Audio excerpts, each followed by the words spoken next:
বৈষম্য বিরোধী আন্দোলন কেন্দ্রিক রাজধানীর ভাটারা থানার হত্যা চেষ্টা মামলায় গ্রেফতার ঢাকায় সিনেমার আলোচিত নায়িকা নুসরাত ফারিয়ার জামিন মঞ্জুর করেছেন আদালত। মঙ্গলবার ঢাকার চিফ মেট্রোপলিটন ম্যাজিস্ট্রেট আদালতের বিচারক মোস্তাফিজুর রহমান আসামি পক্ষের আবেদনের পরিপ্রেক্ষিতে তার জামিন মঞ্জুর করেন।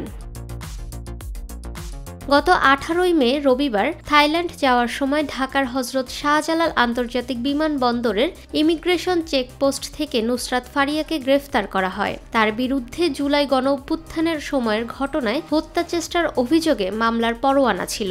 এরপর সোমবার ঢাকার চিফ মেট্রোপলিটন ম্যাজিস্ট্রেট আদালতে নেওয়া হলে বিচারক তাকে কারাগারে পাঠানোর আদেশ দেন। পরে দুপুর 2:30টার দিকে তাকে পুলিশ প্রহরায় গাজীপুরের কাশিমপুর কেন্দ্রীয় কারাগারে নেওয়া হয়।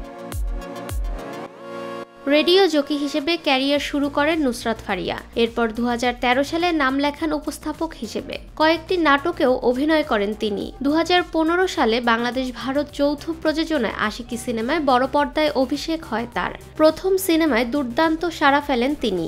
এরপর ঢালিউড ও টালিউড মিলিয়ে প্রায় 20টি সিনেমায় অভিনয় করেছেন।